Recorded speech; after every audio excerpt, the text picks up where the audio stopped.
আসসালামু আলাইকুম বন্ধুরা, সকলে কেমন আছেন? আল্লাহর রহমতে আলহামদুলিল্লাহ আমি অনেক অনেক ভালো আছি। বন্ধুরা, আজ আমি ভীষণ স্বাস্থ্যসম্মত একটা রেসিপি তৈরি করে আপনাদের সাথে শেয়ার করব। রেসিপিটার নাম হচ্ছে থানকুনি পাতার পাকোড়া। এই থানকুনি পাতার পাকোড়াটা খুবই স্বাস্থ্যসম্মত আর খেতেও ভীষণ মজা। এই হচ্ছে সেই থানকুনি পাতা। অনেকেই কিন্তু এটাকে টিয়ে পাতা অথবা ঔষধি পাতা হিসেবে চিনে থাকেন। তবে যেই নামেই চিনে থাকুন না কেন, এই পাতাটা কিন্তু স্বাস্থ্যের জন্য ভীষণ উপকারী। এই পাতাটাকে দিয়েই আজকে আমি পাকোড়াটা তৈরি করব। পাতাটাকে খুব ভালো করে ধুয়ে পরিষ্কার করে পানিটা ঝরিয়ে ভাজির মতো করে কুচি কুচি করে কেটে ধুয়ে নেব। এখন আমি সাথে পাকোড়াটা তৈরি করার জন্য আমি এখানে 1 কাপ পরিমাণ মশারির ডাল নিয়েছি। ডালটাকে খুব ভালো করে কষলে কষলে ধুয়ে নিয়ে সাদা পানিটা বেরিয়ে যাওয়া পর্যন্ত ভালোভাবে ধুয়ে নিয়ে এরপর আমি পর্যাপ্ত পরিমাণে পানি দিয়ে ডালটাকে 2 থেকে 3 ঘন্টা ভিজিয়ে রেখে দেব। 2 থেকে 3 ঘন্টা পরে আমি ডালটাকে একটা স্ট্রেনারে ছেঁকে নেব। তো বন্ধুরা, 2-3 ঘন্টা পরে আমি ডালটাকে একটা স্ট্রেনারে এভাবে করে ছেঁকে নিয়েছি। এখন আমি ব্লেন্ডারে ডালটাকে পেস্ট করে নেব। আপনারা চাইলে শিলপাটাতে বেটেও পেস্টটা তৈরি করে নিতে পারেন। একটু মিহি পেস্ট করে নেব। তো আমি এখন ব্লেন্ডার জারে দিয়ে দিলাম। দিয়ে আমি একটা মিহি পেস্ট তৈরি করে নিয়ে পাকোড়াটা তৈরি করে নেব। তো দিয়ে দিলাম আমি ব্লেন্ডার জারে পানি ঝরিয়ে রাখা ডালগুলোকে দিয়েছি। এখন আমি পেস্টটা তৈরি করে নেব। আপনারা চাইলে পেস্টটাকে কিন্তু শিলপাটাতে বেটেও পেস্টটা একই প্রসেসে তৈরি করে নিতে পারেন। যার যেভাবে সুবিধা সেভাবে করে নেবেন। আমি ব্লেন্ডারে করে নিয়েছি। দেখুন বন্ধুরা, একটা মিহি পেস্ট আমি তৈরি করে নিয়েছি। এই পেস্টটা দিয়েই আজকে আমি পাকোড়াটা তৈরি করব। সাথে আমি দিয়ে দেব থানকুনি পাতা। থানকুনি পাতাটাকে আমি আগে থেকেই খুব ভালো করে ধুয়ে পরিষ্কার করে পানিটা ঝরিয়ে নিয়ে এরপর আমি ভাজির মতো করে কুচি কুচি করে কেটে নিয়েছি। এখন আমি ডালের পেস্টটাকে একটা মিক্সিং বোলে ঢেলে দিলাম। বন্ধুরা, পেস্টটাকে একটা মিক্সিং বোলে ঢেলে নিয়ে সাথে আমি দিয়ে দেবো এখানে পেঁয়াজ কুচি। আমি এখানে বড় 4টা পেঁয়াজ কুচি করে নিয়েছি।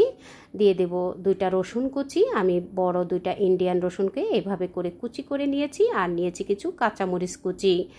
আমি এখানে 8 থেকে 10টা কাঁচামরিচ কুচি করে নিয়েছি। ঝালটা আপনারা আপনাদের টেস্ট অনুযায়ী বাড়িয়ে কমিয়ে দিয়ে দিবেন। পাকোড়া সাধারণত একটু ঝাল ঝাল হলেই খেতে ভীষণ ভালো লাগে। বন্ধুরা, এখানে আমি থানকুনি পাতাটাকে খুব ভালো করে ধুয়ে পরিষ্কার করে পানিটা ঝরিয়ে এভাবে করে কুচি কুচি করে নিয়েছি। আপনারা চাইলে কিন্তু পাটায় পিষে আপনারা এই থানকুনি পাতাটা দিয়ে একই প্রসেসে পাকোড়াটা তৈরি করে নিতে পারেন। এখন আমি দিয়ে দিলাম স্বাদ মতো লবণ, লাল মরিচের গুঁড়া দিয়ে দিলাম 1 চা চামচ, হলুদের গুঁড়া 1 চা চামচ। বন্ধুরা, আমি আমার উপকরণ অনুযায়ী মশলাগুলো ব্যবহার করছি।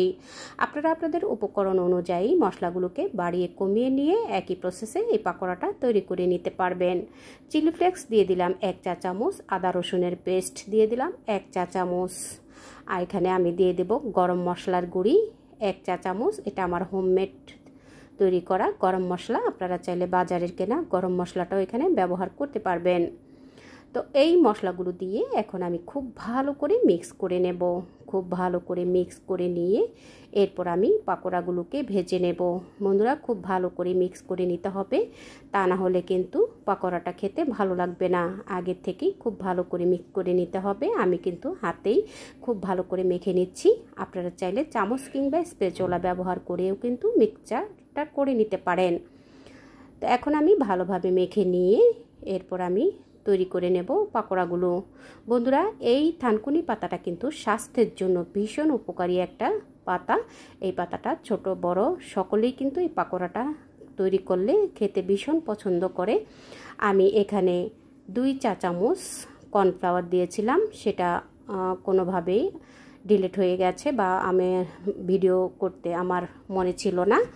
তো আমি এখানে 2 চা চামচ কর্নফ্লাওয়ার দিয়ে আবারও ভালোভাবে মেখে নিয়ে এখন আমি চুলাতে একটা প্যান বসিয়ে দিয়ে প্যানে আমি পর্যাপ্ত পরিমাণে তেল দিয়ে দিলাম।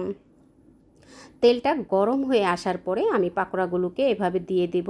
বন্ধুরা, একটু কর্নফ্লাওয়ার দিলে এই পাকোড়াগুলো কিন্তু অনেক সময় পর্যন্ত মুচমুচে থাকে আর খেতেও কিন্তু ভীষণ টেস্টি হয়। তো আপনারা চাইলে কর্নফ্লাওয়ারটা স্কিপ করতে পারেন, তবে দিলে কিন্তু মুচমুচে হয় আর অনেক সময় ধরেই কিন্তু এই মুচমুচে ভাবটা থাকে, খেতেও কিন্তু ভীষণ ভালো লাগে। এভাবে করে প্রথমে হাই হিটে তেলের চুলার আঁচটা হাই হিটে রেখে আমি পাকোড়াগুলো দিয়ে দিব।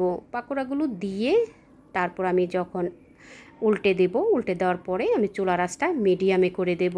চুলার আঁচটা মিডিয়ামে করে দিয়ে একটু ধৈর্য সহকারে পাকোড়াগুলোকে এপিট ওপিট উল্টে পাল্টে ভেজে নেব। এতে করে পাকোড়াগুলো খুব সুন্দর মুচমুচে হবে, ভেতর থেকে পাকোড়াগুলো মুচমুচে হবে আর উপরটাও খুব সুন্দর মুচমুচে হবে। বন্ধুরা, এখন আমি পাকোড়াগুলোকে এক পিঠ উল্টে দেব। উল্টে দিয়ে এরপর আমি চুলার আঁচটা মিডিয়ামে করে দেব। চুলার আঁচটা মিডিয়ামে করে দিয়ে এরপর আমি পাকোড়াগুলোকে একটু ধৈর্য নিয়ে এপিট ওপিট বারবার উল্টে পাল্টে পাকোড়াগুলোকে আমি মুচমুচে করে ভেজে নেব। তো বন্ধুরা দেখুন, আমি আবারও উল্টে দিচ্ছি। চুলার আঁচটা কিন্তু আমার এখনও মিডিয়ামেই আছে। মিডিয়ামে রেখে আমি পাকোড়াগুলোকে এভাবে করে বারবার উল্টে পাল্টে ভেজে নেব। প্রথম অবস্থাতেই আমি যখন দিয়েছিলাম তখন কিন্তু হাই হিটে, চুলার আঁচটা হাই হিটে করে রেখে তারপর আমি তেলটাকে ভালোভাবে গরম করে নিয়ে এরপর আমি পাকোড়াগুলো দিয়ে চুলার আঁচটা মিডিয়ামে করে দিয়েছি। তো মিডিয়ামে করে রেখেই কিন্তু আমি পাকোড়াগুলোকে একটু ধৈর্য নিয়ে সুন্দরভাবে মুচমুচে করে ভেজে নেব। একইভাবে বারবার আমি পাকোড়াগুলোকে উল্টে পাল্টে দেব, যাতে করে সব সাইডের কালারটা সুন্দর হয়, একই রকম থাকে, দেখতেও ভালো লাগবে, খেতেও কিন্তু ভীষণ টেস্টি হবে। সব সাইডে একই colour brown, golden brown colour হয়ে আসলে এরপর আমি পাকোড়াগুলোকে তেল ঝরিয়ে একটা স্ট্রেনারে তুলে নেব। একই প্রসেসে বাকি পাকোড়াগুলো কিন্তু আমি ভেজে নেব। তো বন্ধুরা দেখুন, আমার এই এক এক স্টেপ পাকোড়া ভেজে নিতে প্রায় আমার 8 থেকে 10 মিনিট সময় লেগেছে, যেহেতু আমি চুলার আঁচটা মিডিয়ামে করে রেখে পাকোড়াগুলোকে ভেজে নিয়েছি।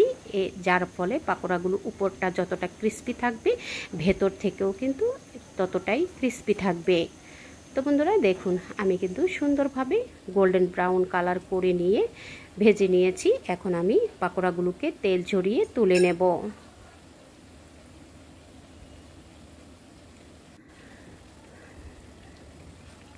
তো বন্ধুরা, আমার পাকোড়াগুলো ভেজে নেওয়া হয়ে গেছে। এখন আমি তুলে নিচ্ছি। তুলে একটা স্ট্রেনারে এভাবে করে তুলে নিলে অতিরিক্ত তেলটা সোপ করে নেবে এবং আমি পাকোড়াগুলো একইভাবে তুলে নিয়ে স্ট্রেনারে রেখে এরপর আমি একটা টিস্যুতে তুলে নেব। এতে করে অতিরিক্ত তেল থাকলে তেলটা কিন্তু টিস্যুতে সোপ করে নেবে।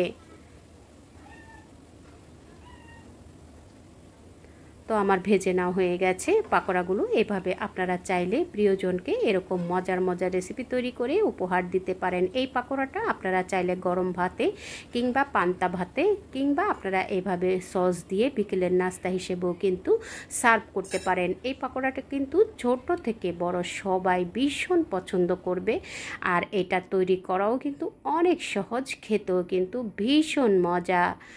তো আশা করছি একবার হলো আপনারা এই রেসিপিটা তৈরি করবেন এবং প্রিয়জনকে এরকম স্বাস্থ্যসম্মত রেসিপি তৈরি করে উপহার দেবেন। বন্ধুরা, আমার রেসিপিটা আপনাদের কাছে কেমন লাগলো কমেন্টস করে জানাবেন। আপনাদের লাইকস এবং কমেন্টস আমার নতুন নতুন রেসিপি তৈরি করতে ভীষণ উৎসাহ দেয়। আমার রেসিপিটা যদি কোনো অংশে আপনাদের মনে একটু জায়গা করে নেয়, প্লিজ বন্ধুরা আপনারা আপনাদের টাইম লাইনে শেয়ার করে দিয়ে আপনাদের ফ্যামিলি ফ্রেন্ডসকে দেখার সুযোগ করে দেবেন। যারা এতক্ষণ ধৈর্য ধরে আমার রেসিপিটা এই পর্যন্ত দেখে এসেছেন তাদের সবাইকে জানাই অসংখ্য ধন্যবাদ। বন্ধুরা, যারা আমার চ্যানেলটা আগেই সাবস্ক্রাইব করেছেন, আমার পাশে থেকেছেন, আমাকে সাপোর্ট করছেন, এখনও আমাকে সাপোর্ট করে যাচ্ছেন, সবাইকে অনেক অনেক ধন্যবাদ জানাই। দেখা হবে পরবর্তী কোনো রেসিপির সঙ্গে। সেই পর্যন্ত সকলের সুস্থতা কামনা করছি। ভালো থাকবেন, সুস্থ থাকবেন, নিরাপদে থাকবেন। আমার ও আমার পরিবারের জন্য দোয়া করবেন। পরবর্তী রেসিপি দেখার জন্য সবাইকে আমন্ত্রণ রইল। দেখা হবে পরবর্তী কোনো রেসিপির সঙ্গে। সেই পর্যন্ত সকলের সুস্থতা কামনা করছি। এভাবেই পাশে থেকে সাপোর্ট করবেন এবং আমাকে সুন্দর সুন্দর কমেন্টস করে উৎসাহিত করবেন। আল্লাহ হাফিজ।